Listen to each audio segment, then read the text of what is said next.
was on the. Which corner? Yeah, that way. That one. Thanks. Hi. Today we're gonna continue the discussion that we had from the previous video. We're gonna talk about the income statement, where we left off. We have left off. Okay, over here. As you can see, we have gotten our common dividends. We already have done majority of the income statement work. Now this is more or less kind of figuring out our basic EPS and diluted EPS, which I'll kind of describe as we go along. So how do we find EBIT? Well, we did find EBIT later. Previously, which is over here. And what we're going to do, we're going to find our EBITDA. And the way we're going to find our EBITDA is by adding back depreciation and amortization. Where do we find that? Well, depreciation and amortization is found on the cash flow statement.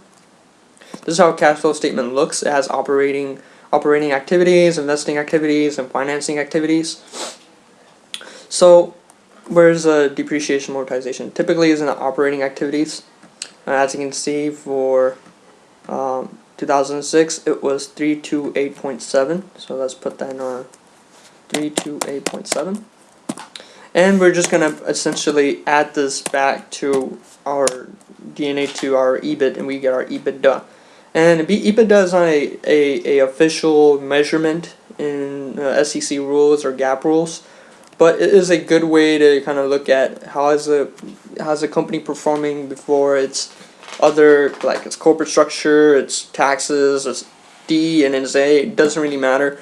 More or less, we want to see how does a company perform, basically, well, without all those noise being involved. That's what we looked at EBITDA. Now, preferred dividends. As you notice, we found preferred dividends previously on the statement of our retained earnings. As we go down to our 2006, we will see that our Series B convertible preference stock net of taxes 28.7. So we're gonna write down 28.7. Okay, so net income for basic EPS.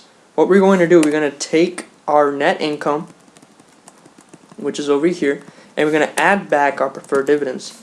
Why are we doing that? Well, in basic EPS, you're considering that there is no preference stock. You just want to know how is the company structured, how is the company's earnings per share not including any of its convertibles or any of its preference stock. That's why we added back the dividend, because we're acknowledging that it never happened, that expense never occurred.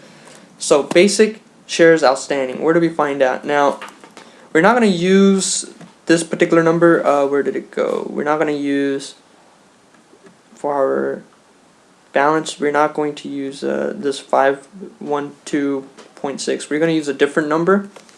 Reason being that there's certain calculation differences between this number and actually the basic EPS. Certain things are not included. So we're just going to put in, let's say, shares outstanding, and see. Let's see what we get.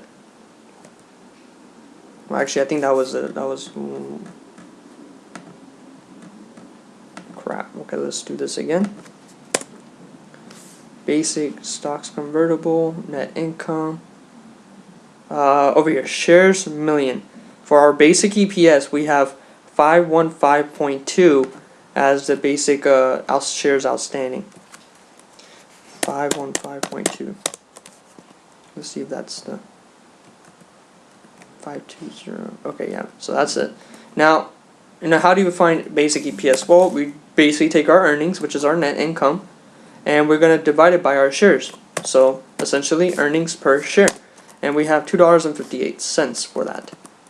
Now, diluted EPS, what's the difference? Now, diluted EPS takes into consideration any convertibles such as our preference stock, or convertible bonds, or convertible options into consideration. What exactly happens is that you have your earnings on top, right? And then you have, let me create a line over here. Okay, and then you have over here outstanding shares. Now, this is essentially how we have calculated our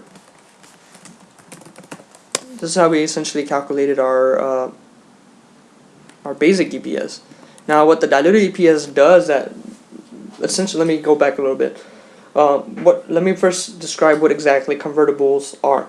Your convertible bonds are basically bonds that when you convert them, you have an option to convert them to common shares. You have convertible options, which means you can convert them to a package of shares, common shares. And same thing with preference stock, you can convert them into common shares. And typically whenever the market is doing good, you'll see people converting their options or bonds into shares to kind of exacerbate that benefit. So what happens is that after all those convertibles are in the money convertibles are converted, what happens is that we're adding, so we're going to add, let me put adding our, we are adding convertibles shares from convertibles. So these are all of our convertibles, including bonds and whatnot. And what happens is that our denominator gets bigger. So as our denominator gets bigger, the overall value of this number decreases. This is where the phrase dilutive price comes into play. And that's why it's important to look at the diluted EPS, because it takes out all that noise and kind of finds a worst case scenario. If all those shares were converted, what would be the value per share of the company? So that's why that's why diluted EPS is looked at majority of the times, because it kind of sees the worst case scenario. Okay, so that's what we're basically going to do. Adjustments to net income for diluted EPS, that is not shown in this particular statement, but in order to find it, you can just put adjustments to net income or diluted EPS calculation, and you'll find it how they actually calculated EPS. But in this case, we have none. Net income for diluted EPS. What we're going to do, we're just going to take our net income number. Okay, we're not going to add back our preferred dividends, because we're taking into consideration that we do have preference stock, and we do have options, we do have restricted stock, we do have convertible bonds. So where do we find this particular number? Stocks, options, restricted stock, and converts. Well, we're going to find this at our retained earnings. So we have to go back to our retained earnings again. Got to scoot back a little.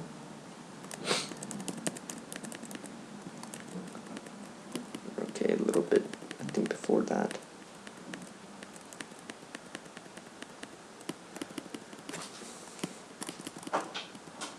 And hey, so hold up, let me find this retained earnings. So this is our retained earnings, and as you can see, as we go down over here, we're going to find shares issued. Actually, no, it's going to be over here. We're basically going to go to our shares outstanding again. Stock options and restricted stock and convertible preference stock. We're going to add these two together. So we're going to have 29.2 plus 6.1.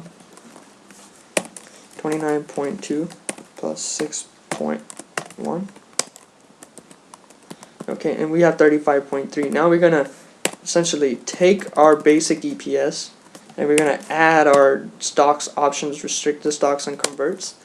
And we have an increased amount of shares outstanding like we predicted. And now we're going to find our diluted EPS, which is our earnings divided by our shares, and we have 2.36. And you can see these parity between the diluted EPS and basic EPS. Essentially, we're finding the worst case scenario.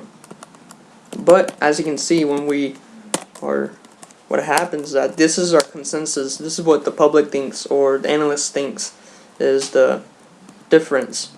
Now, with that in mind, okay, why is it different? We're gonna figure that out in our next workshop. We're gonna basically, there's these non-recurring items that we have to normalize and get this balance to 0. So we're gonna talk about that in our next video. Talk to you later.